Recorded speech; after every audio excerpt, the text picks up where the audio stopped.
And I remember thinking at the time, this is what I want to do. And like I say, I was 16. I thought I want to ride my bike as a pro. I want to do the Tour de France, and I never did get to ride the Tour de France, but I did get to ride a lot of big races, represent my country at the Olympics, World Championships. Feel the burn, baby. Oh, yeah. It's a slam dunk. It is absolutely breathtaking. Welcome to the Bike to Bites podcast. I'm your host, Garrett Bess. This is a companion podcast to the Bike to Bites television series, and you can check out the links in the show notes to find out more information about where to watch the series. Now, in today's podcast, I'm joined by Matt Stevens. Matt is a former professional cyclist and popular content creator known for his engaging and insightful videos about cycling. After a successful racing career, which included stints in top teams and notable performances in various competitions, including the Olympics, Matt transitioned to the media side of the sport. He quickly became a beloved figure in the cycling community through his work with platforms like GCN, Global Cycling Network, and Sigma Sports, where he shared expert analysis, bike reviews, and cycling tips. With his approachable style, a mix of humor, and deep knowledge of the sport, Matt has established himself as one of the most influential voices in the cycling world.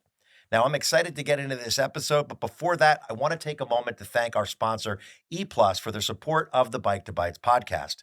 When your tomorrows are built on technology, you need a partner with superior insight, with expertise in cutting-edge innovation across AI, cloud, security, and workplace transformation. E+ is on the front line of today's modern enterprise.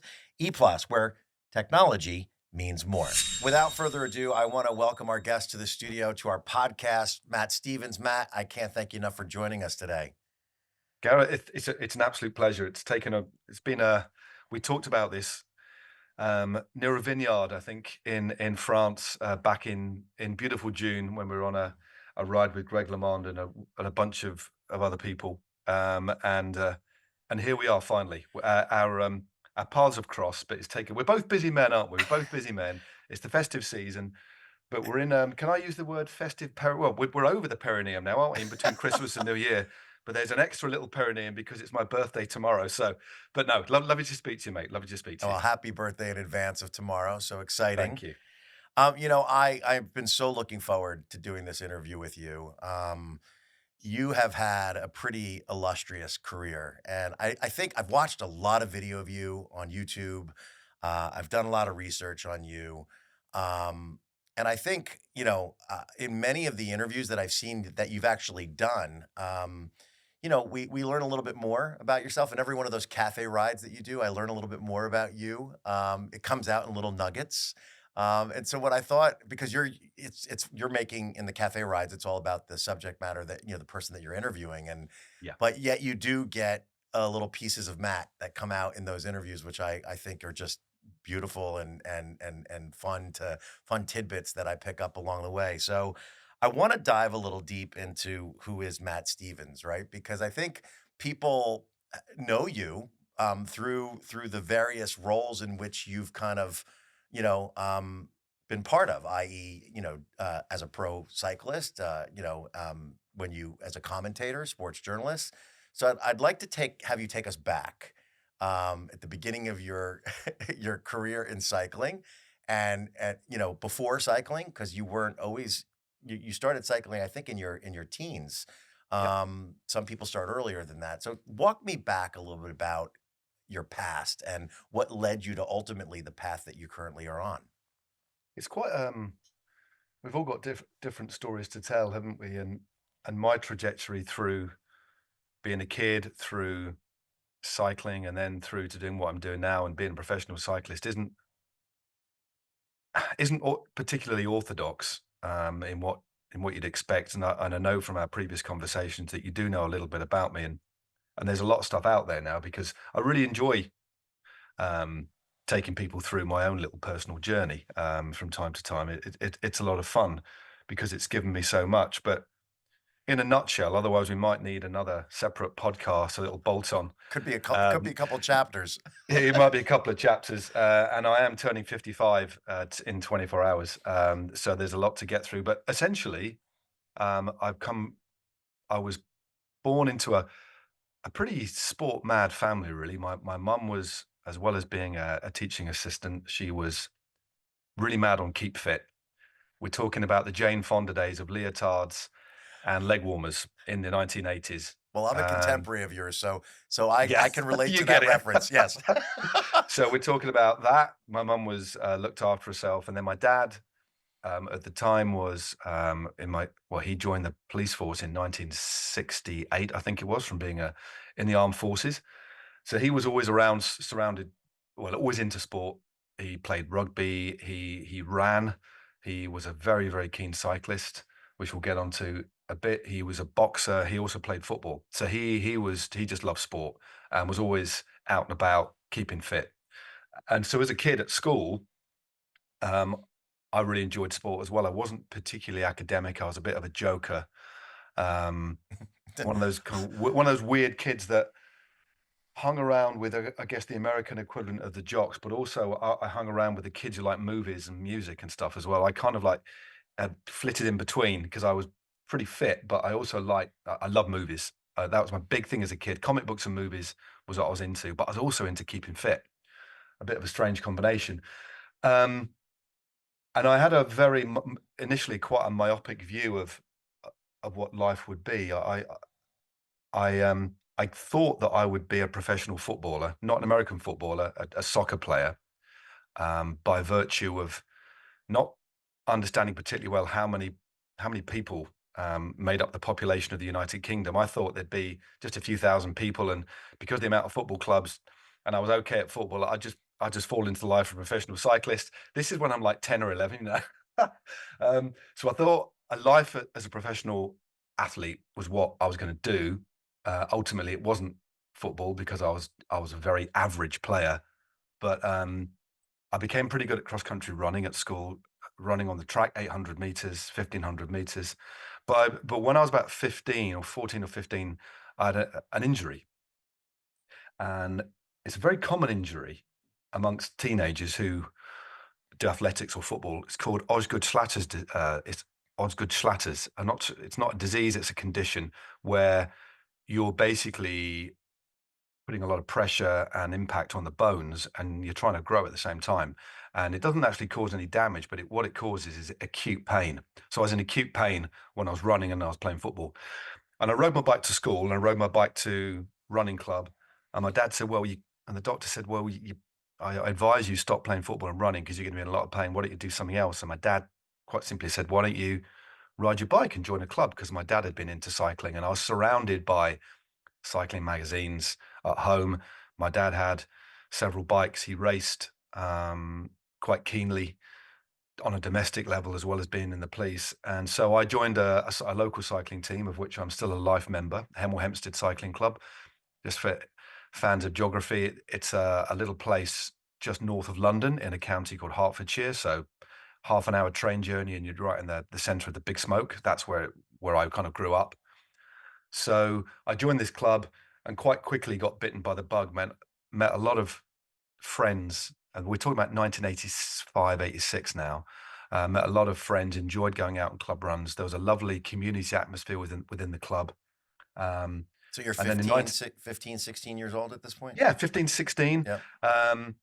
And cycling in terms of on the international stage, I wasn't really into it, but it had kind of just by a process of osmosis, I'd absorbed it like a sponge. So I was aware of the Tour de France, the classics and stuff, because it was all my dad ever talked about. And there was these magazines lying around, Winning magazine, which you'd know was lying around. A really glossy French magazine called International Cycling Sport was all color.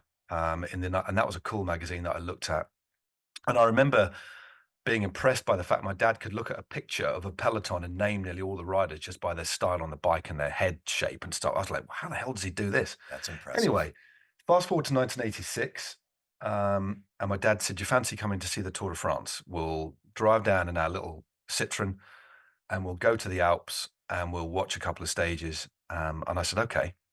So we drove down. The car kept breaking down on the way down, kept overheating. It was a really cheap car.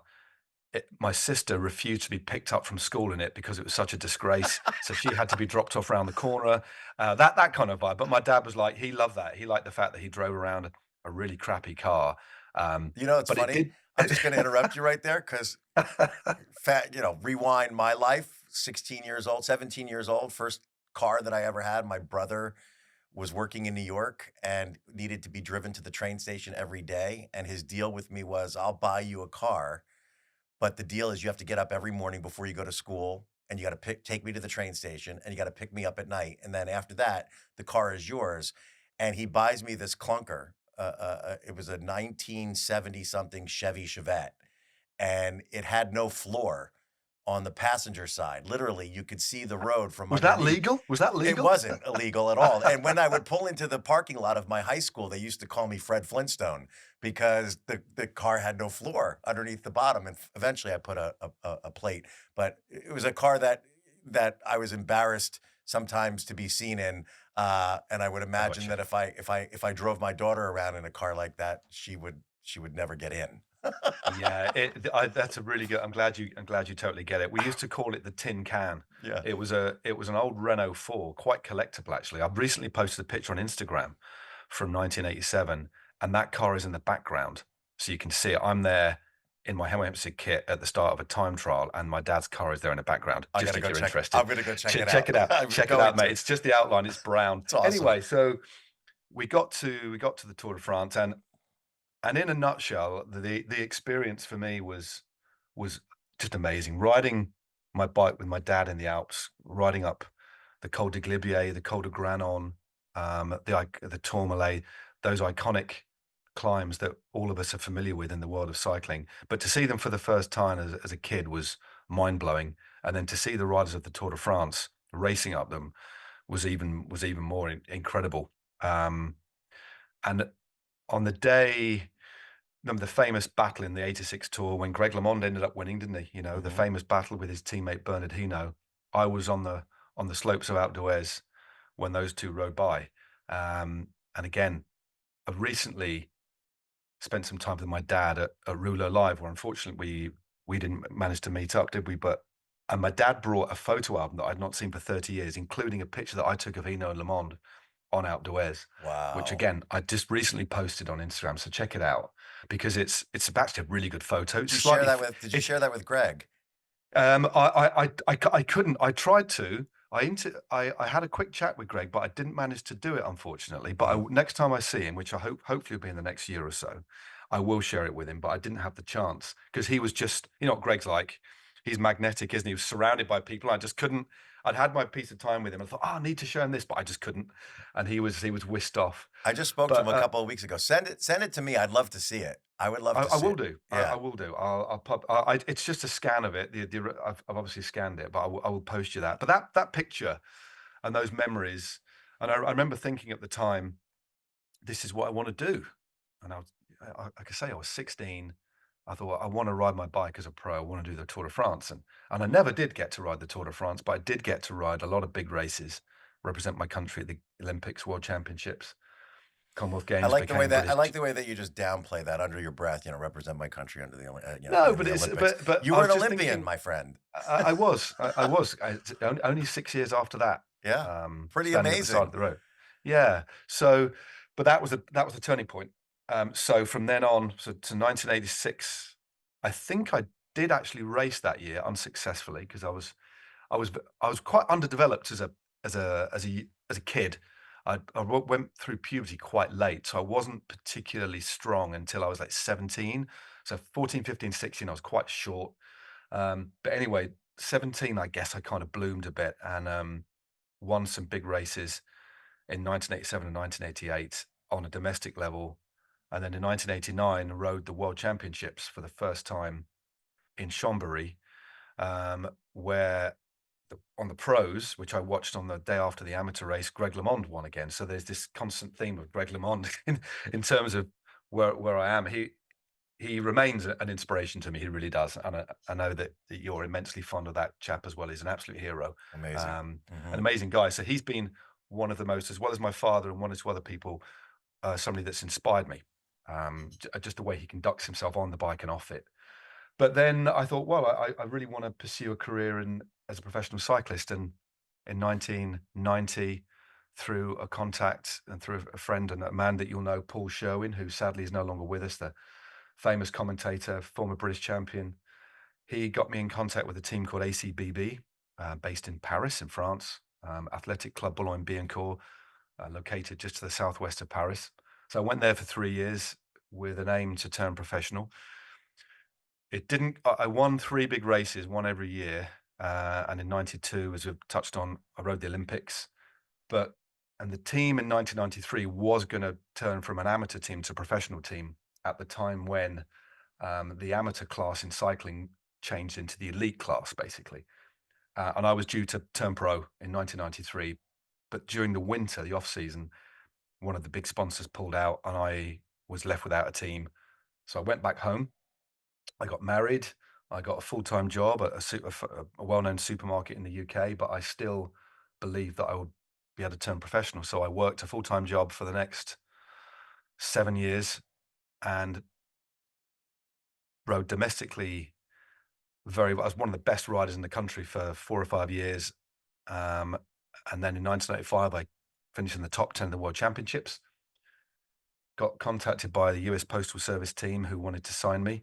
And again, the guy that a famous coach called Eddie Borshevitz, who a lot of your listeners will know, he then left the team in the winter. And this is before emails and stuff. And all I had was an office phone number, and that all fell away. So I was beginning to think this is the kind of end now. I'm 26, 27. Another couple of years passed, and I ended up winning the British Championships, still working full time, beating some of the professionals, well, all our pros at the time. And then in 1999, I got a stagiaire with the Linda McCartney British team. I guess the equivalent then of Team Sky now. I mean, a far smaller setup, but they were the biggest team we had since the 1980s. Got a gig with those, impressed in my stagiaire half a season with them up in Canada. And then I turned pro in 2000 at the age of 30, quit my full-time job, and then had a 1-year career because in 2001, the team folded, and I was left without a job, without any money. I was broke. I was claiming Social Security, went to work at supermarket again. I fell out of love with the bike. Couldn't pay the bills, couldn't pay the mortgage. Was that a just stop for 1 second, Mm. take a beat, because that's interesting. Was that a moment where you were kind of at your a bottom for you? Yeah, because that year in 2000, we were essentially riding the equivalent now of the World Tour, so we rode, well, the Giro d'Italia and all the races leading up to that, Tour of Romandy, etc. Tour Down Under, which I finished inside the top 10. So I was actually, pretty decent rider, having worked full time for my pretty much the previous 7 years, and was quite mature. But I had a contract for 2001, which I signed just after the Giro, but unfortunately the team folded in the winter, and I was at a very low ebb. I remember we had a team launch. A few of your listeners will be aware of this because this is in the public domain, but we had a team launch, but the guy that ran the team didn't turn up, sent a fax to Sean Yates, another man that you know very well, who was my director sportif at the time. Bradley Wiggins was there. He was a member of our team as well. And he said, the team isn't going to happen. So it was like a punch in the stomach. And I can still remember the feeling now. It was as if my whole world had dropped away. I had no way of supporting my family. I'd been on a reasonable living wage the previous year, but it was just month to month. I wasn't a wealthy person. But my son had just been born, Josh, and he'd been born very premature. So that was very stressful. So yeah, I was a lot going on didn't there. touch my bike for nearly a month. I just fell out of love with it, and I just had to get a job. So I worked in a supermarket, and eventually, I wanted to write. I needed to write my bike for my own mental health. I wasn't in a great spot, but it wasn't awful, but it was bad. I've been in worse spots, but that was a particularly low point in my life. But fell back in love with the bike by just riding it, getting my head in a good place. And by coincidence, the press officer of the Linda McCartney team also worked part-time at Sigma Sports and said, do you want to ride as for their shop team just to get your mojo back? So I did that, met one of my best friends now, Ian, who is the CEO was the CEO of Sigma.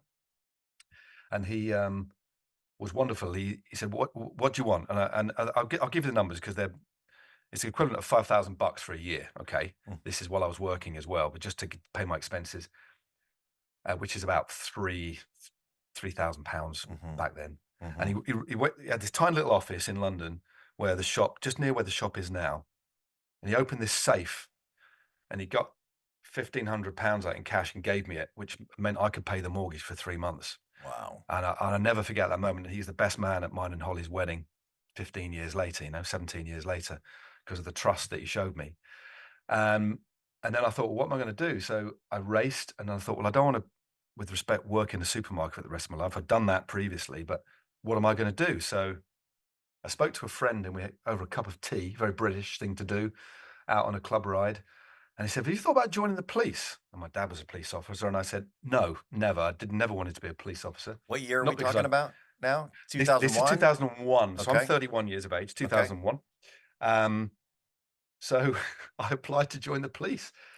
I hadn't been to university, college. I'd left school quite early, and all of my career had been sport-based and essentially a vocational one. So, but I joined the police, got in through quite a rigorous application process in the county that I was then living, which is Cheshire, which is up in the northwest of England, not too far from Liverpool, Manchester, that kind of neck of the woods. Just for, again, fans of geography, near North Wales, so you can picture it.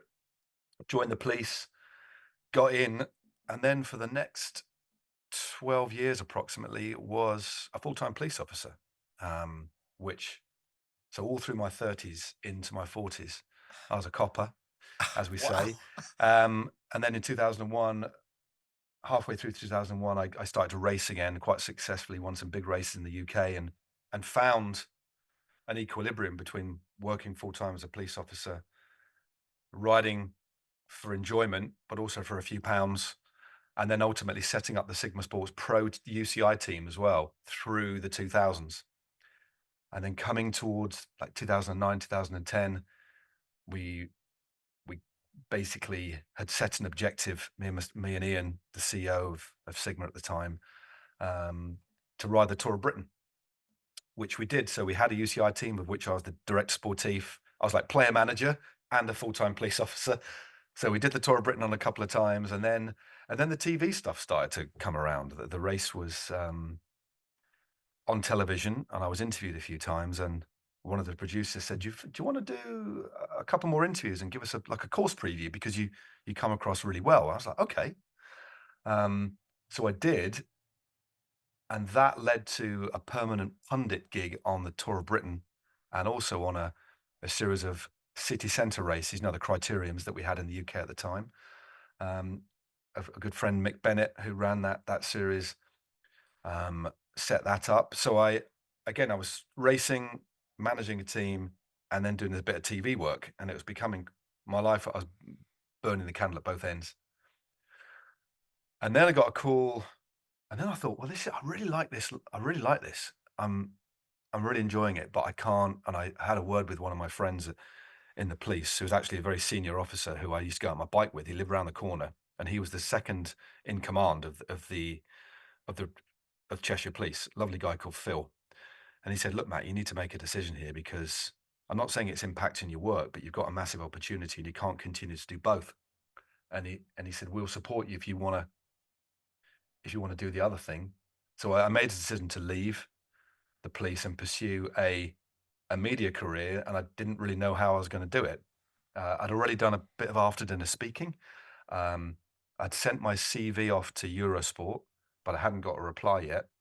Um, and then I'd heard about this GCN project that was happening. So I thought, look, I've just got to go all in here.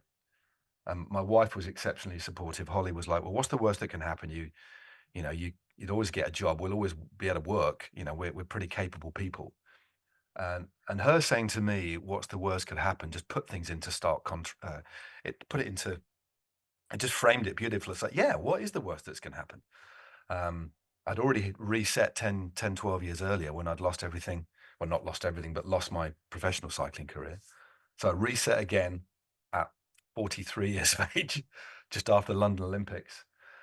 And here I am now, another 11 years further on, and I've managed to carve out this very idiosyncratic career.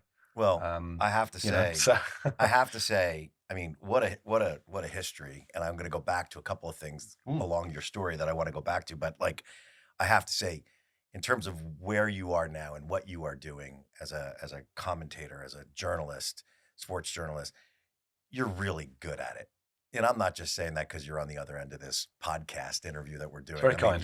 you're really good at it. You're empathetic, you're compassionate, you're a great listener, which I think is the key to any great interview is to be a better listener than a talker, right? And I think and I'll talk about that in a second in the context of where maybe when we talk a little bit about Bike to Bites, I'll share with you a comment that was made to me about that show. But I want to go back for a second because I find it really interesting. I myself had a pretty interesting trajectory, and one of the things that you said in what you just told me in terms of your story really resonated with me, and that was when Ian from Sigma stepped up and took cash out of a safe and gave it to you and took the pressure off, and I think that was a pivotal moment for you in that it allowed you to thrive, right? And I can relate it back to one of my own personal experiences, and I've had a couple of those situations. I've been fortunate enough, and I say fortunate because I think even though in the moment you're at rock bottom, right? You're feeling like, oh my gosh, like I don't know how I'm going to get through this. Fortunate enough to be able to have somebody step up, step in. And I was working my first moment that happened to me in my life. I was working, I put myself through college, a university in Boston, Massachusetts. Um, I went to Emerson College. It was very, very difficult, very expensive school. I was working 5 jobs while I was in college and full load of classes, and managed to also get an internship. Um, I think it was my sophomore year of university, was able to get, which is second year, which was I was able to get this internship at an ad agency because I wanted to produce commercials. That's what I wanted to do. okay. And that's why I was going to school. Um, and I'm working the internship, working my 5 jobs. The internship was unpaid, doing my full class load, and it still wasn't enough. I was always running behind in terms of being able to pay the university. I literally would go into student accounts with pockets filled with cash and pay the student accounts director what I could. And he was very kind in that he allowed me to continue to stay registered in my classes and go to school, even though technically he probably should have said, you can't you can't take classes right now until your bill is paid. But I guess he liked me, and I was very fortunate. But there was a moment where the gap became too big, and Yeah. I had owed the university like $2,600. Now we're talking at this point, it's 1986, 80, A 80. lot of money. It's That's a a lot lot of of money. money, Yeah, yeah. Yeah, yeah. and I'm feeling like I'm going to have to drop out of college for a little while, take a break, regroup, make some money, and then I'll get myself back in and pick myself back up. Well, the guy that was running the ad agency, he had owned his own ad agency and he sold it to this bigger ad agency in Boston, a guy by the name of Jack Rothschild. I'll never forget him. Um, he hears through the person that I'm interning for that I'm going to drop out of college, and he gets very upset by it.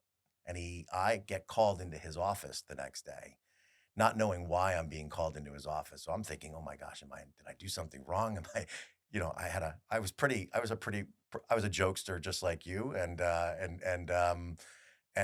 thought maybe I said something that I shouldn't have said to the wrong person. But he Okay. calls me into his office, and he goes, "What's this I hear that you're dropping out of college?" And I was very angry at my account executive who had basically shared what I confided in him to this guy, and what I confided in him to hopefully keep a secret and not say anything. But he had told the head boss that Garrett, our intern, is going to drop out of. Jack really liked me, calls me into his office, and he goes, "What's this I hear that you're dropping out of college?" And I go, "Well, Jack, I'm not dropping out. I'm taking a hiatus. I'm going to take a beat and regroup Yep. and And, he goes, well, what do you owe the university? And I told him I owe like 20, 26, $2,800, something like that. And he goes, uh-huh. He takes his checkbook out of his drawer and he writes me a check for $2,800 and he gives it to me.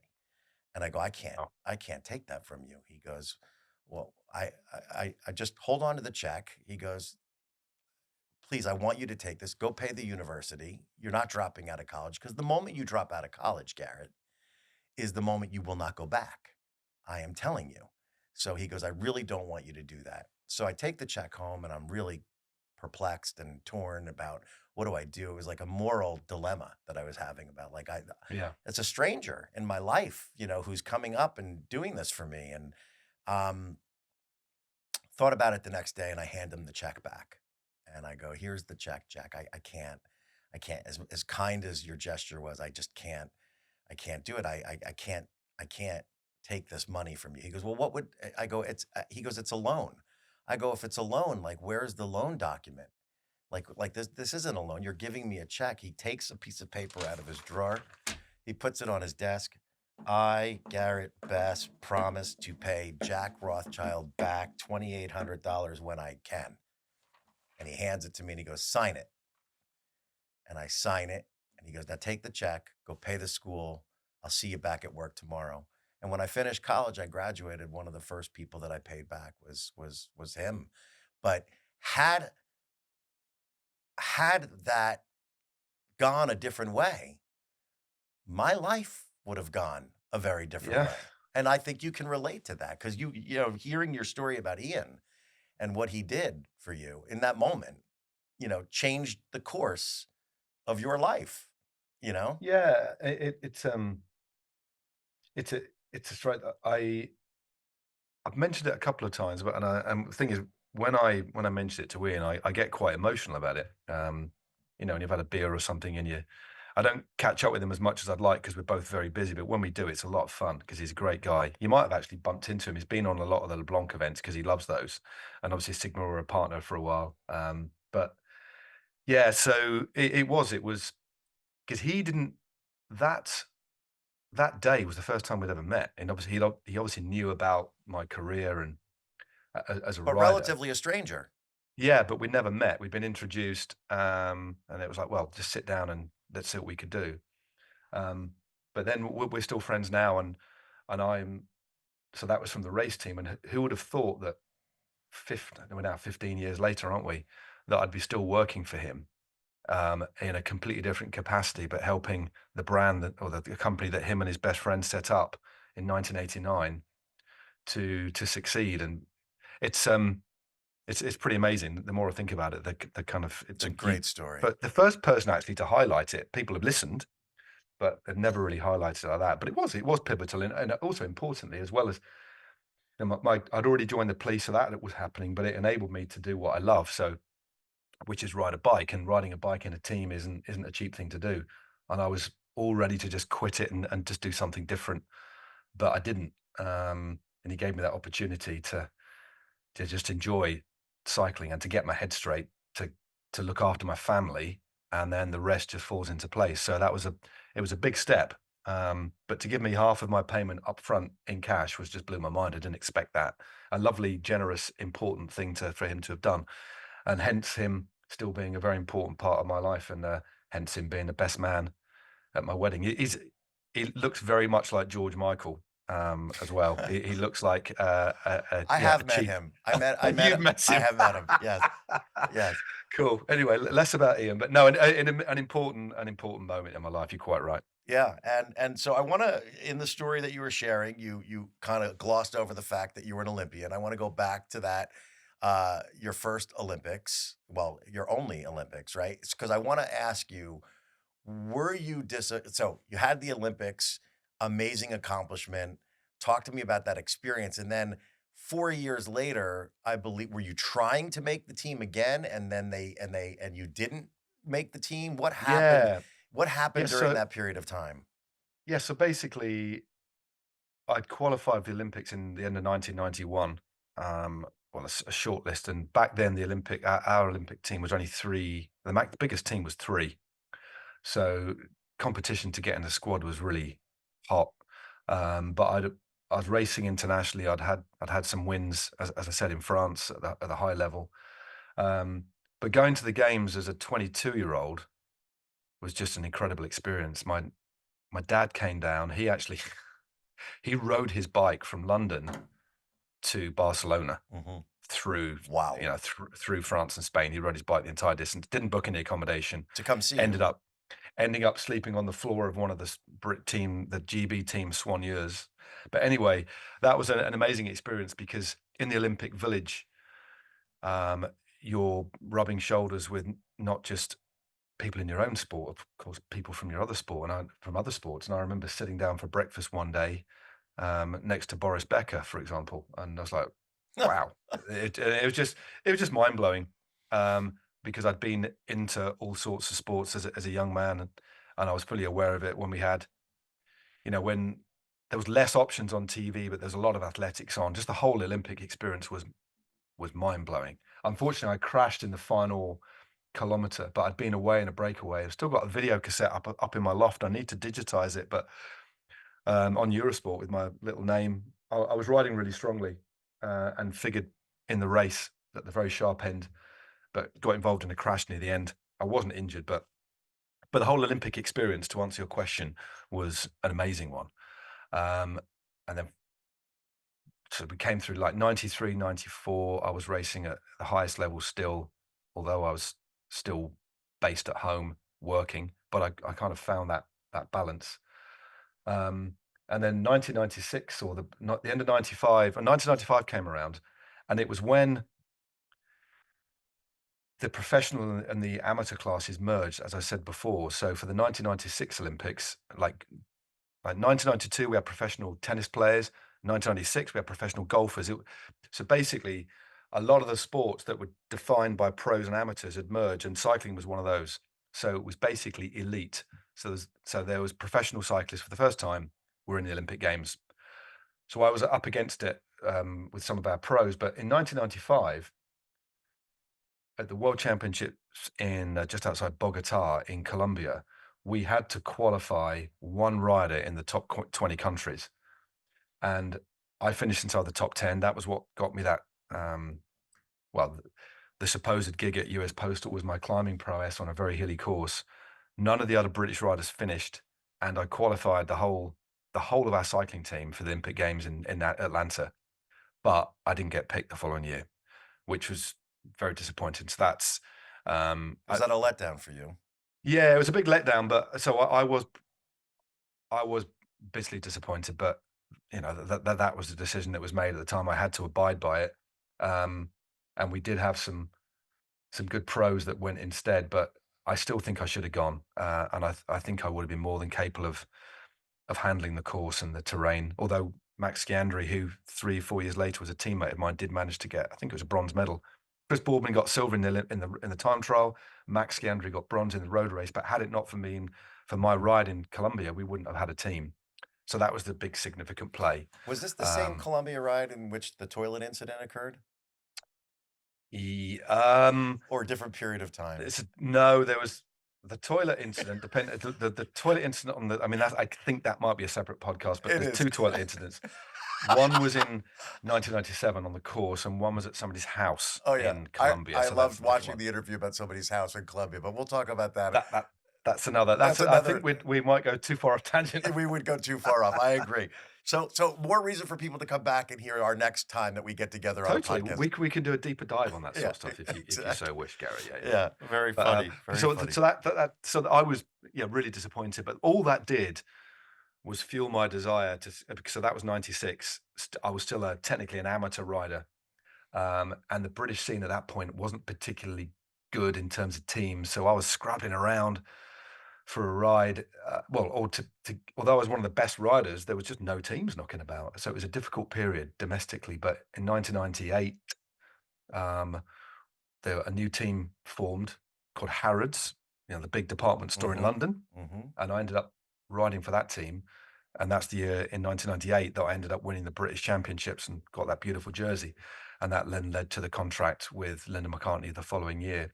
So the disappointment of missing out on a contract in 1995, the disappointment on missing out on a a place in the Olympics again in '96. All it did, and I think I've always been good Fuel at you. doing that, or able, not good at doing it, able to do it, I think is a word. You're not good at, you're just able to absorb and turn around that negativity and that disappointment. What I did have, and what I still do have, is a very strong self-belief in what I'm capable of. Not so much physically now, but more cerebrally now. But when I was a kid in my 20s, and I look back and I was a kid, um, I was physically blessed, and I knew that I was good enough to ride at the world tour level, and I did ultimately.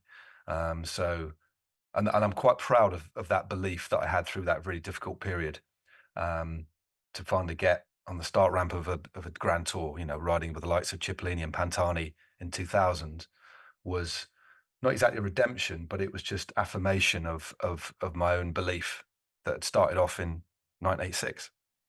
Yeah, it's what an amazing trajectory of a career, because I think if you look at someone's career, it's you know um, it's all about building blocks, right? Yeah, One chapter leads to the next chapter, and eventually you end up having this whole book. Um, you had a quote on one of your interviews that I'm going to read you, and it said, "None of us are ever the finished article." yeah, Um, I stand by that. what Yeah, you ever do, if you want to succeed, you just have to keep trying and make sure you don't um, rest on your laurels or take anything for granted. You said that in an interview, and I thought, wow, that's just pretty amazing. And what a great mantra for how to live your life, you know? yeah. I think it's very easy to become complacent. I think, and what I've learned as well, because I'm quite interested in business and economies and stuff like that. I've become quite interested since lockdown in a lot of other things in life, and complacency is something that you got to be really aware of, I think, um, especially in a very fast-moving industry, especially the industry that both you and I occupy, slightly differently, but there's a big overlap with the cycling side of things, Hmm. and our interest in travel and food and enjoying yourself in the let's say the early autumn, late summer of our lives. You know, Yeah. let's put it that way. The finer things sometimes, but I think that we've earned. But I think. Yeah, the moment you think you've learnt it all is the moment you're kind of accepting defeat, really, or you're waving the white flag. We're always, I think, learning new things is the older I get, the more enjoyment I get out of learning. Which, it's like, who was it that said, that the famous poet that said youth is wasted on the young? It kind of is in many ways. And there are a lot of very capable young people who are acutely aware of how beautiful education is, but it's only in later life, because of my slightly laissez-faire attitude to school, that I'm realizing that education is massively important, and self-education, so learning stuff and being inspired by others, being inspired by culture. Um, I love that uh, quote that you said, and I love it so much that I'm actually gonna type this out and I'm gonna put this on oh, on my board in my because I love this first part of your quote, which is none of us are ever the finished article. Like that's a powerful statement. That means that we are always forever continuing to write our story, yeah, right? everything we do, and again, it's only a little bit later in life that I've realized it, because we do it. Every single experience, everything that we experience, every conversation that we have, every day is different and throws up, sometimes quite difficult things for us to make a call on. Other things are far more nuanced and subtle that we don't even. That's part of being human. All these neurons are kind of firing. We are not the finished article. We are who we are, but we never stop learning and experiencing new things. And when you become aware of that without getting overly profound and borderline existential, an awareness of self and an awareness of the importance of learning and new experiences is what keeps us alive. It's what fundamentally makes us human. The human experience is basically socially interacting and learning, discovering, solving problems. That's what we're all about. Which is like if I read that quote, right, and I process it, it kind of lends weight to the argument about why you chose the direction you chose when given the choice of staying with GCN or not staying with GCN. And I think there's been lots that you've interviewed and you've talked about the relationship with GCN. You did a whole video on why, it was time for you to move on. But I think you were faced with a choice in that offer that was presented to you about sticking to one thing or filling my life with all of the things that I love to continue to do, which leads to that weight of that argument about we're never the finished article. Like if we're the finished article, then I'll just plant myself here and this is what I'll do and I am done, But in your case, you felt like you had a lot more that you wanted to do, a lot of things that were continually of interest to you. And so the GCN decision didn't kind of fill the mantra, if you will, of we're never the finished article because Yeah, but to a degree, I accept that. I think it was, the thing is, what the caveat to that, no, it's not even a caveat, it's just a reminder to folks listening to this pod, who maybe hadn't listened to that previous interview, was that I'd kind of come to the end of the road there. Still got a lot of friendships there. Of course. A great bunch of people. Actually, I overlapped recently when I was down in Spain doing the Swift Academy with those guys. So, and it was great to see Dan Lloyd. So I owe GCN a lot. For sure. But it came to the point where I did need to make another call. And also I was at a different part of my life. Sorry, that's Holly's just come in from a little stroll. That's okay. So excuse me. So this is a live environment, everybody. We've got a little alarm system that confirmed Holly's arrival. You're right, Hol. I'm just still on the pod. She's fine. Thank you. So no, there's several reasons. I wanted to continue to be creatively inspired and also make my own decisions. And that was becoming something that was happening more infrequently at GCN because of the beast it had become, this massively successful commercial success. And I felt that I got to the point where I needed a bit of a change. And also there were opportunities outside of GCN that I wanted to explore that I couldn't have done in staying. And cards on the table as well. There were economic reasons too. I felt that there was far more stability in actually taking a bit of a risk and doing it on my own. And that appetite for risk, not reckless risk, but that kind of weighing up options, looking at asymmetric bets and stuff in your head and I quite like that process about taking on a little bit of risk. And that element of risk that you have in the pit of your stomach just drives you. And without risk extends to going out on a bike ride. And that little bit of risk in our lives is what inspires us, I think. So I needed something, I needed a bit of a refresh, and I needed to do some things that I wanted to do that inspired me. But I owe a lot still to GCN. I just need to do something else. Of course, but I think I look at what you've done now, since you've done so many amazing things. You're commentating for Eurosport.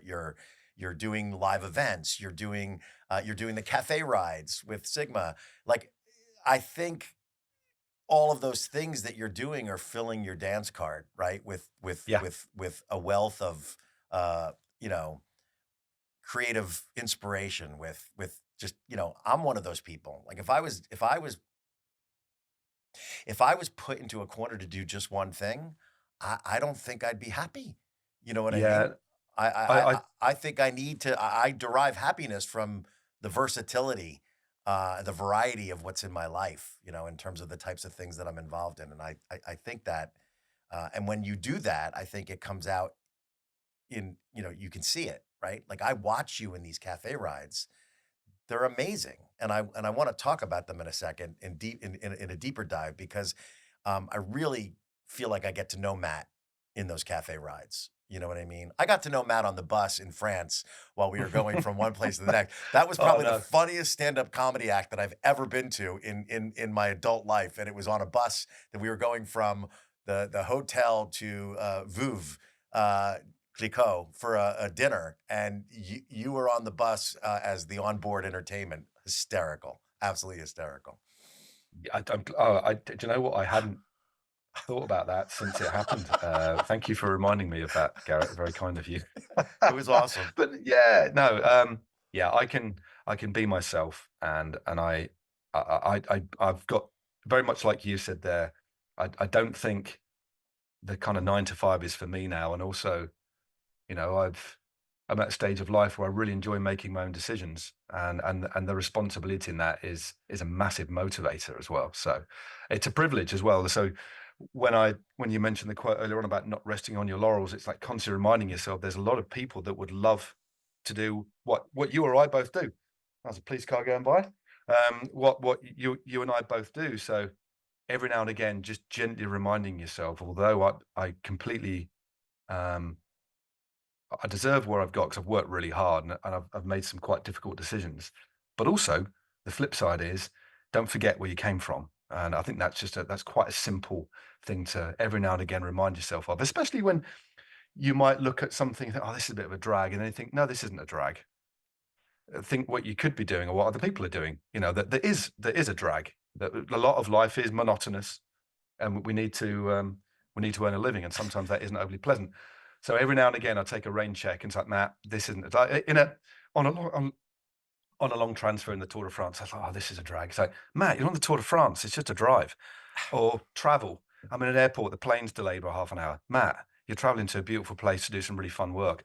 So I'm straight on it. This other little Matt is like, no, I'm the same don't way, you ever Matt. complain. Same way. I'm the same way. It's funny. I spent 30 years behind the camera, and when I got in front of the camera with Bike to Bites, um, I never for 1 second take for granted the Yeah, privilege, the privilege that I have to be able to do something that I love, and be, have it be something that I can derive, a livelihood from. But it's not the only thing I derive a livelihood from. But I'm not doing it for that reason, right? I'm doing it because I love doing it, and I was able to. I never forget. Like I never forget about the other side, being on the other side of the camera. I'm always appreciative of the fact that this is a gift, the fact that I can ride my bike, meet all these unbelievable people, and make it about, you know, the journey, right? That I'm yeah, getting yeah. to go on and share that with people that are interested in hearing it. And it's funny, I told you I was going to reference back to Bike to Bites for a second before we get into Cafe Ride. Um, when we first piloted that show, our show, Bike to Bites, I remember sending it off to two former network executives of mine. Um, One of them was at Food Network, one of them was at Travel Channel here in the US.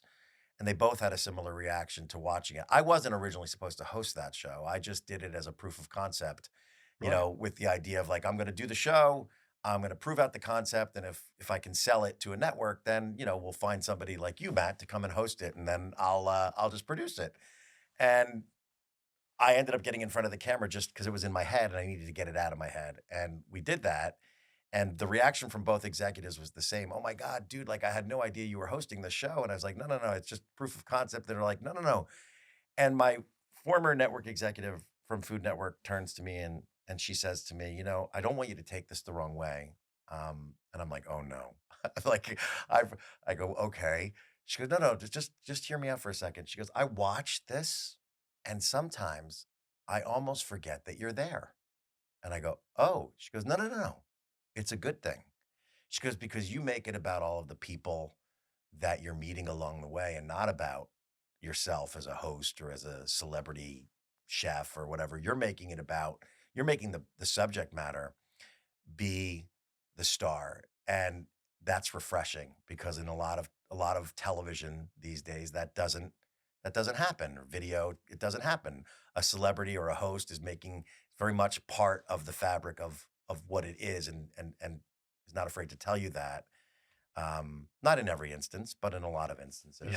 And I thought about it for a second, and what she thought she was cashing as a potential, I thought was maybe going to be a criticism, actually was one of the biggest compliments somebody that could have ever given me. And what it reminded me of is that this is all about feeling like I'm very blessed and very fortunate, and I want to share other people's stories about what they're doing and the greatness that they are creating for their communities. That was the whole point of wanting to do it.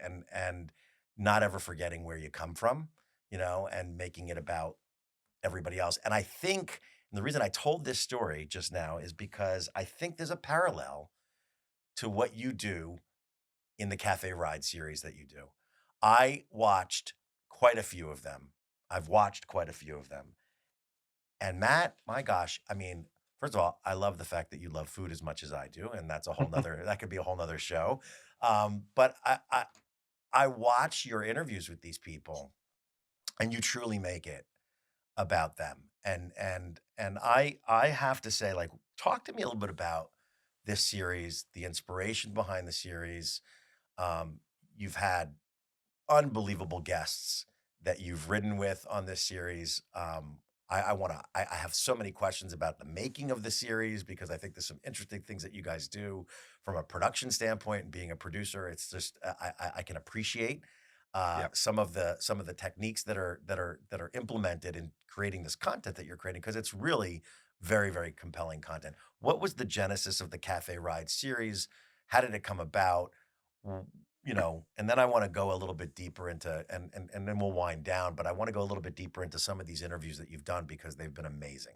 Absolutely No, amazing. it's very kind of you to speak so highly of the Cafe Ride. It's a series that I'm very proud of, and that the team at Sigma and Ian, of course, is very proud of. But before I do, you sent me some links to watch Bikes to Bites, didn't you? Yes. And quite often when I do, I think I've done 4 pods this year as a guest, which I've really enjoyed. So I don't do too many, but generally people will always, send me a link to a previous pod and I'll watch just a couple of minutes to get a sense of it.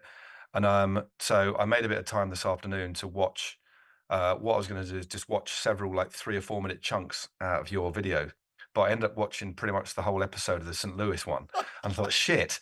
And I started watching it and thought, I just didn't skip forward. I just kept watching it, and I said to Holly, she says, what's that we watched? And I said, I'm on this pod, with Garrett later, and this is his series. And I said, I'm really enjoying it. And then I showed Holly I think it was the lady who bakes the kind of French toast. Yeah. And then suddenly we both wanted to go and make lunch because we'd seen all this stuff. But I've only watched one episode, but great. I love it. It's really lovely. It's really well done. And I can see why you might think there are parallels is because you let it breathe and you let the guests talk. It is about you, but it's about your journey interacting with other people about making a difference in their community via food. So well done, mate. I appreciate I'll that. definitely. It's really good because Can I ask sometimes you on this podcast if you'll come join me on season 3 for an episode in the States? Can I twist your arm? as long as the food's nearly as good as that, yeah, of course it's a deal, mate. Yeah. Awesome.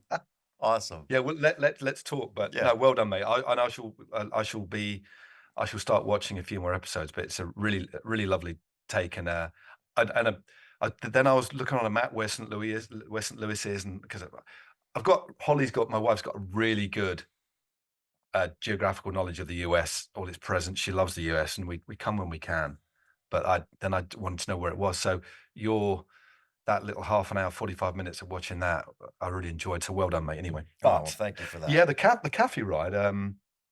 So when I left GCN in 2018, I needed, and the Sigma Sport team had gone smaller, and I'd left the Sigma Sports team when I joined GCN, although I'd kept in touch with Ian. And the first person I rang up about me getting a bike was Ian. Spoke to Ian and said, look, mate, I've left GCN. I'm going to be doing stuff for Eurosport. I'm going to be doing stuff for Zwift. I'm going to work for the Italians on the Giro. And I've got a little portfolio of work, but I haven't got anybody to give me a bike. How about you give me a bike every now and again, a couple of times a year, and I do some social media. And this is in 2018. And really the whole ambassador side of things was still only just taking shape. It was still in its nascency. Like YouTube was, like with GSM, we were at the very start of that, and that was established. But the whole ambassador thing wasn't really a thing. So I thought, let's do some stuff. So he said, okay, here's a deal. And so we decided to do like a little introduction video about me rejoining Sigma Sports.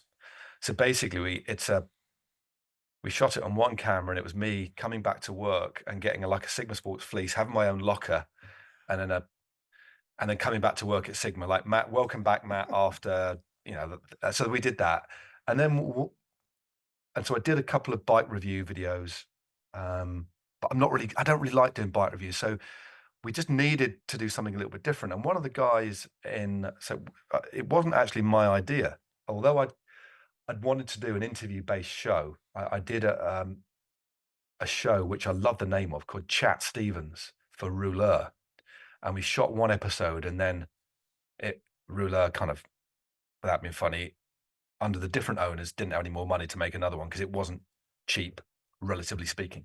So Chat Stevens we did, and I wanted to do something else, and one of the guys in the shop called Jake, who's still with Sigma, works for the Universal Colors side of it, and also works with me a lot on side projects when I sometimes work for different brands.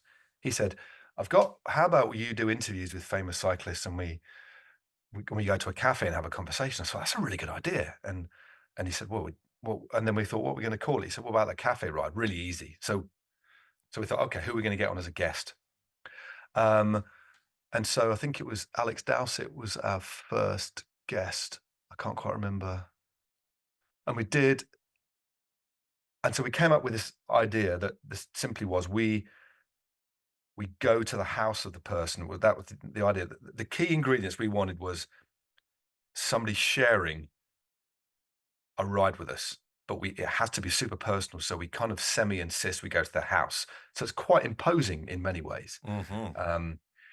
Which you don't really see in any other sorts of interviews that I'm aware of, even outside of cycling. Actually going to somebody's house, it's normally in a hotel or it's a junket or something, which is fine, but can be slightly sterile. And they're so natural, those moments, like the one with Tade and the one with and the one with Adam. They're Oh just yeah. they're just funny. Well, that's the whole. I mean, because I do, I've got this character that he's been on ice for a while, Kenny, and I'm very into comedy, as is my wife, as is my son. So making people laugh is something I've always liked to do. Um, Even as a commentator, I can be quite irreverent, although I'm serious when I need to be. I do see the funny side and I've got a lighter touch. And also I'm just interested in people, and that goes back to my role in the police in the later years, in the final 6 years, as I've told you on a one-to-one basis, was I worked in child protection and dealt with some very complicated, dark cases in the police. And I had to become quite good at communication and interviewing people. And I think that had been something that I was always good at, but I'd never really come to the surface. And it did in the police. And I was able to hone it in order to gather evidence and also get people's trust. So I found it easy to be around people and get things from people, not in a nasty way, just I could make people feel at ease. I found that was something I could do. And that then came across, I think, in the Café ride. So I'd always been good at interviews, and I'd been interviewing in the cycling world for a long time, but this was a different level, going to somebody's house, speaking to them. So there was no script. It was basically, we'd give that person control. So the key to the series is that first they agree, of course. Can we start at your house? I'd say 80% of the rides do start at somebody's house. And there's one or two people that have just said, look, I really want my privacy. I really want to do this video, but can we not come to my house? And that's fine. We don't want to, it's superimpose. Yeah. Like the Andrew Ridgely one, he was lovely, but said, guys, can we just start somewhere neutral? And I said, it's fine. That was a great one too. I love that one. Yeah. So that was a lot of fun. That's done really, really well. And he was marvelous. But so yeah, it's, and the reason we wanted to start at people's homes was to get them relaxed as well. So it wasn't like, oh my God, we're going to go to Adam Blythe's house and show you behind the scenes. No, these are just people's houses. It was just a starting point where they could be themselves, so it was all about what I wanted and what the team wanted. So the team was Jake, who was a lad called Ewan, who still works with us. Niall, who's a very important guy, who was a comedy writer, who was a copywriter for Sigma, and now is my podcast editor with a background in comedy and writing. and also Dan Cogan, who basically heads up the digital team, does all the logistics and stuff like that. So it's a very tight little team. I And was gonna say, how many people are actually out filming with you? so we will do, it's generally, so there's two camera guys. Now we have a still photographer generally, so one other, um, just for social media stuff really and publicizing it. And then depending on the shoot, we'll have a sound engineer, and then a producer. So seven, including me, or 6 or 7, It's and kind then of we like have a moto driver. Bike to bites. Yeah, it's We're minimal, but we small do minimum need crew. two cameras. Yep. We have to have two cameras, and sound editing, as you know, um, once we started to get the views that we're getting, it meant that we could just go a little bit higher on the production. I mean, 3 cameras would be great, but actually, but the bigger the production team, Gets more the complicated. more it becomes like a, I don't know, like they're doing like an ad or something like that. I mean, like Tade was really complimentary. So he'd been with Netflix and not taking anything away from Netflix, but they were obviously going to bring a massive crew along, Right. and it's quite invasive, Right. and it's nobody's fault. That's just the way those kind of operations work. It's borderline a movie kind of operation. There's something about the intimacy, not only of your conversation, but of the footprint of the production team that I think Totally. makes it much more accessible and feeling like and relaxed, right? So I think that you definitely get that from watching these. No, thank you. I mean, and that's what we try and do. And like Niall, for example, is we'll look at speaking to, like, sometimes we deal with agents. Increasingly, we don't like to, not taking anything away from the agents, but it's nice to deal directly Direct. with the man, or the woman, if we can. Sometimes we can't, but just so they're really clear, and there's no agenda here. You know, the only agenda is to share, to people how much this person loved this bike ride, and it's just, and get to know that. And I think the aim is for people watching the Café ride is like this. You think you know this person. Hopefully, we're going to share something quite intimate with them, and you're going to get to know them like you've never known them before. And I can pretty much say that we've done that with every Café ride. There's nothing quite like it out there in our own space, I don't think. And that's something we really care about. So there's a lot of work that goes on in making sure that, firstly, we can have that we got good access. Because if we can't get good access, and there's a little bit of resilience, there's a couple of the rides we've just actually aborted. Not midway through. We never feel, it's just in the early stages. Do you know what, hey, it's not going to work. There needs to be a two-way process in terms of, like, this is giving people control over it. And that extends to my work with Eurosport as well in interviews. Too often interviews are so sterile. So what I try and do is just soften that environment a little bit and take people outside of the hotel to put them in a place where they're going to feel far more relaxed. And I've been used to doing that for quite a few years now. And it's never ending. It's like there's never the perfect interview, but there's always the striving to get the most out of somebody. Something that I find, as you can probably tell by me rambling on now, is something that I love it. I really do like Well, the you're really process good. You're really good at of it. conversation. So You're really, really but good yeah, at it. so we care about them, and we've got some more lined up. I have to ask a question. Like, I haven't watched all of them. I've watched a chunk. Believe me, I've watched more than half, I think, of them. I'm curious to know, is there one that comes to mind as being one of, like, what was your most challenging interview? And I want to qualify that. Challenging from the standpoint of you're in a room, you're with this person, you're sharing stories. Some of the stuff that's coming out of the interview could be difficult to go back and recant. Yeah. I'm just curious to know, did you ever feel in any of these interviews this is a little challenging, either from a not difficult in your ability to do the interview, but challenging in the sense that what you're talking about and the subject matter and the going back in history with some of these people, and some of the histories might not always be so pleasant. Was there ever a moment in any of these interviews where you felt like this is an interesting interview, and it makes it an interesting interview? Yeah, I mean, the first one we actually shot, although the second one we shot was the first one we released, and that was with a guy called Nick Craig.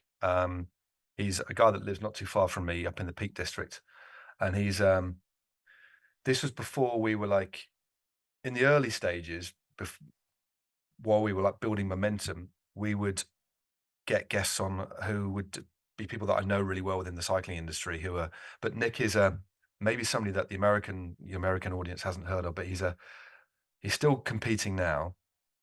He's a multiple national mountain bike champion, cyclocross champion, won some World Cups back in the 1990s. I think he's about 56 now. So that video's still up, but a few years ago now, he lost his son, Charlie Craig, through basically was 16 years of age and just died in his sleep.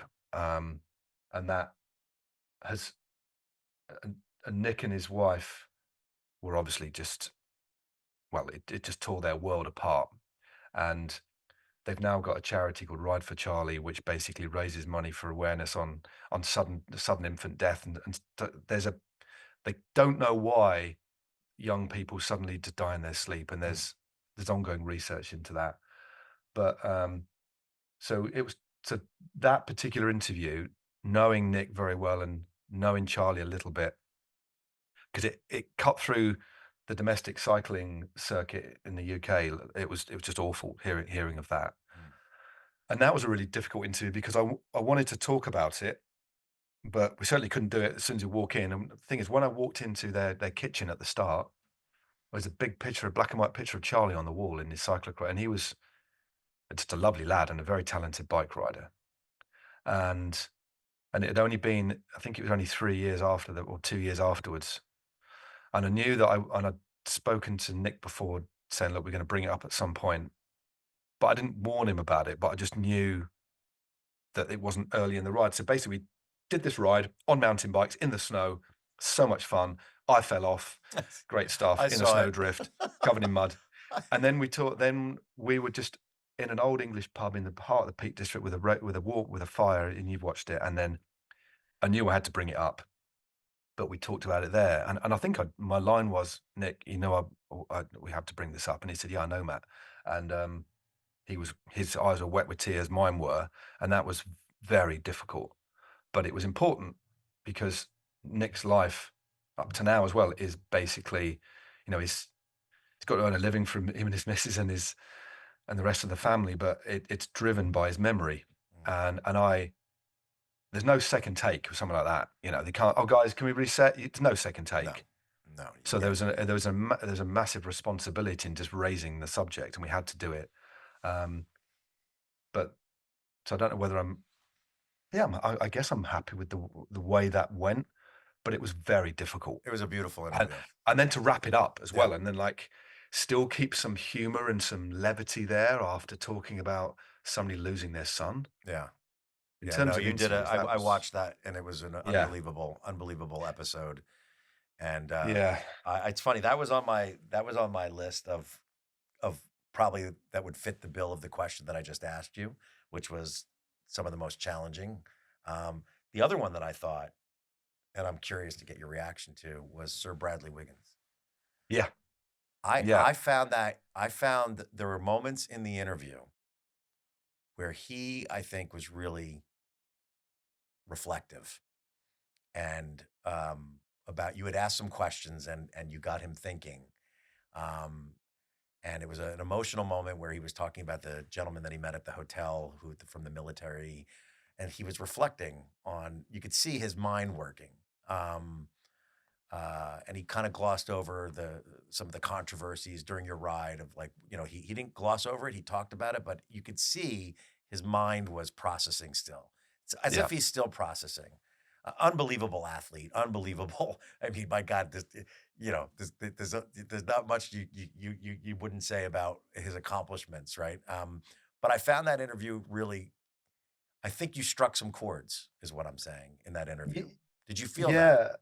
Yeah. I mean, Bradley has had a very difficult time of it the last few years. Actually, I think by his own admission. And it's obvious to see ever since the win in the Tour de France in 2012 and the Olympic success a week later.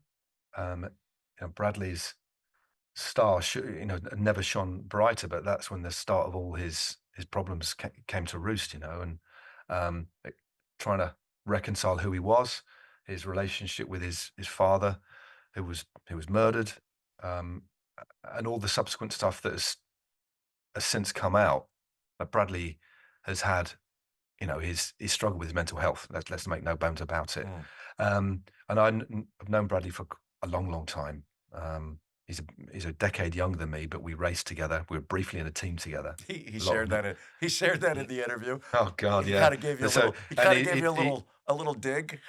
it's, there's a lot of stuff that from that interview that we he was giving me digs most of the time, but that's part of his character. He's a lot of fun to be around. He's an edgy, funny character, and loves trying to press buttons, which I love.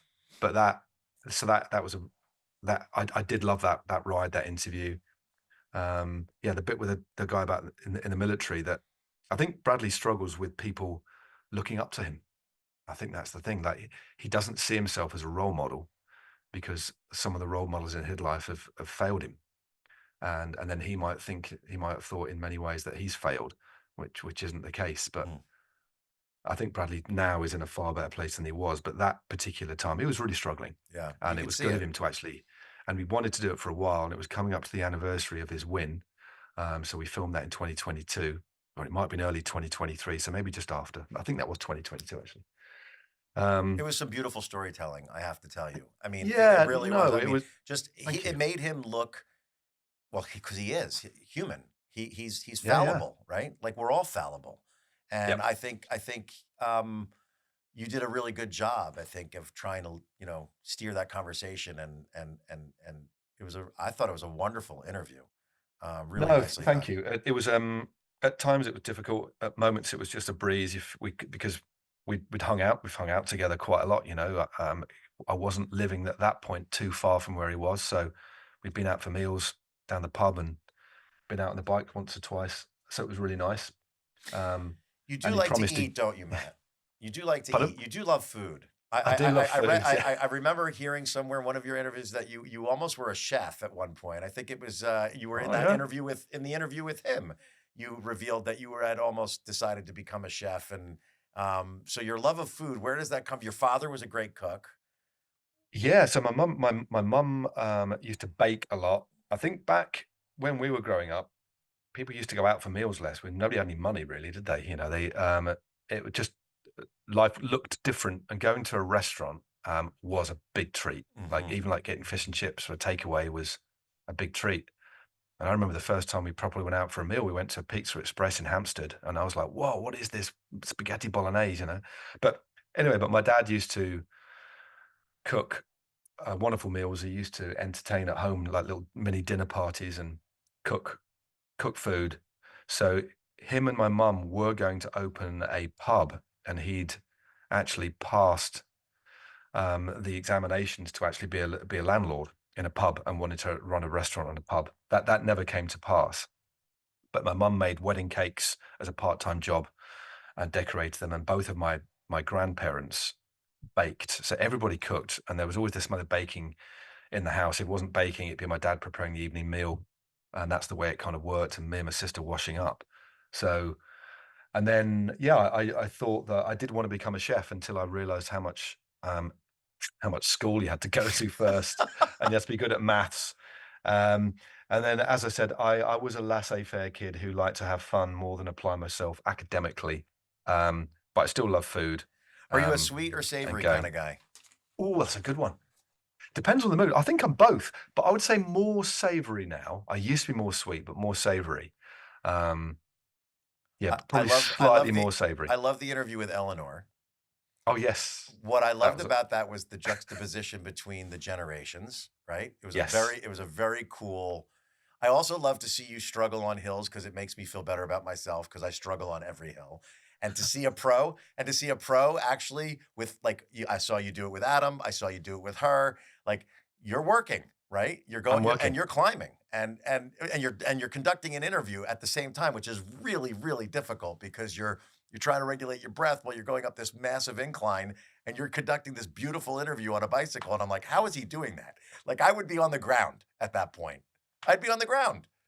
Yeah, I mean, I try and keep myself in as much shape as I can. Oh, no, I'm a you're in little great bit, shape. yeah. So, but yeah, sometimes, I mean, the worst one is GCN days. If you want to really look back, you might have seen it. Look at me being out my comfort zone. It was the Alberto Contador interview with GCN that we did on Mount Etna. Look at that one. Yep. And when Alberto started to ride with one leg, and I was just cooked, and I was a fair bit fitter then. So watch that one if you want to see the contrast between fitness. I will But watch it. yeah, But I love the interview with Eleanor, and I also love the fact that your little bit at the end at the restaurant, the cafe that you were at, and the splitting of the cookie and the rating of the cookie and I guess that what was that sweet little peanut buttery thing that you were eating? yeah. I think was it a cookie, but it was like borderline sweet and savory. Yeah. And we were in this really kooky little restaurant in Liège as well, weren't we? So that was a funny cafe ride because we had we thought that we basically rented the wrong part of Belgium. We thought she lived in Flanders, and that's what, and we ended up going to meeting her in the Ardennes, which bizarrely because she lived in a different place than we thought. So our whole cafe ride that was in a completely wrong part of Belgium. So she's not even really a climber. So that we were both like, "What the hell are we doing here?" We could have met in Flanders and it'd been a flat ride with a few bergs. But anyway, it was fun, and you're right, the generational thing, because she then would have been only about 20, I guess, because that was She was 3 or 4 18. years. She was 18. 18. She was 18, Blimey. and you were blown away in the interview by the fact that she was 18. She hadn't even like she wasn't even gonna run her first professional race. She was gonna run her first That's right. professional races at the age of 18, and you were amazed by that. And she was very lovely, and it was just nice seeing the dynamic between the two of you. I have to say, Matt, you have an infectious laugh. Like I love when I watch you and I see you do interviews and I see you really it's not forced. It's just this genuine love of life, love of what you're doing. And I have to say it's really enjoyable to watch. I could sit and binge on those cafe ride episodes, and I will watch more of them. But I've watched a lot of them, and I absolutely enjoy them. And even more reason why I want to get you. I'm going to get you on one of my rides with me. I won't. You'll probably outpace me for sure because I am by no means at your level, but we'll have fun. Yeah, I mean, it's I'll not. be good fodder for your comedic stand-up act on the road of me riding and trying to keep up to your wheel. I'm sure, and I know, mate. Let's definitely do that. I can. Yeah, when I say speak to my people are basically me and Holly. So Yeah. that we've got that across the line. Let's just look at a date and a location. I'd love to do that. It'd be a It'd pleasure. be a lot of fun. A lot of fun. Matt, we got to do this again. This was a Yeah, lot yeah. of fun. And I feel like I could never run out of content to talk to you about as I continue to watch more of you and what you're doing. And for people who are out there following you, right? Where do they find you? How do they find Matt Stevens? Why don't you give yourself a little plug in terms of the places in which they can see you doing what you Yeah. do, you know? So I do various things. So the cafe rides, if Garrett has whetted your appetite, please give them a watch. Head to at Sigma Sports on YouTube and type in the cafe ride and you'll find that. That's where I make the majority of my YouTube content. And then you'll see me on Warner Brothers Discovery, or WBDS as the brand is known now, which is changing. So you see me in the US on Max, I believe, and on TNT this year in the UK as Warner Brothers go through the big rebrand. So I'm on telly there, on TV, and then you can see me on We Love Cycling as well. I do work for Skoda, and you can see me on Zwift as well. So I work for a lot of different people, which keeps me. I don't know. I'm privileged enough to have a view of the sport, which is almost 360 degrees, which is really lovely. So I've worked with lots of different partners who have a different view on the sport, including LeBlanc as well. And that's how, hopefully, fingers crossed, I'll definitely be on a couple of the LeBlanc events. And that's where me and Garrett actually ultimately met and had some really nice chats over in France. and we worked together, didn't we, in Ibiza. in Ibiza? So Ibiza is definitely in my diary. Let's see. Hopefully, our paths will cross earlier. But yeah, you can see me. Hit me up on Instagram at Real Stevens as well, and that's the kind of entrance to all the stuff that I do, and I showcase and signpost my stuff on Instagram. So at Real Stevens. Awesome. And we'll make sure to put everything that Matt just said in the show notes below so that you'll be able Appreciate to it. kind of check it out. So, Matt, this has been awesome. Thank you for sharing part of your evening with me. I know it's late in the UK, but what a pleasure. This has been a really fun interview, and I can't thank you enough. Thanks for making me feel so welcome, Garrett. Take care, mate. Thank you. Awesome. Wow, what an incredible interview with Matt Stevens. It was a real pleasure having him on today's episode of the Bike to Bites podcast. I also want to take a moment now to thank our sponsor, E+. E+ helps organizations harness the power of technology for truly transformative results. From AI and security to cloud and workplace transformation, E+ brings you the right solutions at the right time in the most efficient way. E+ is on the front line of today's modern enterprise. Check them out at eplus.com. Now, if you enjoyed this content, please give us a like and don't forget to subscribe. Until next time, pedal, eat, and repeat.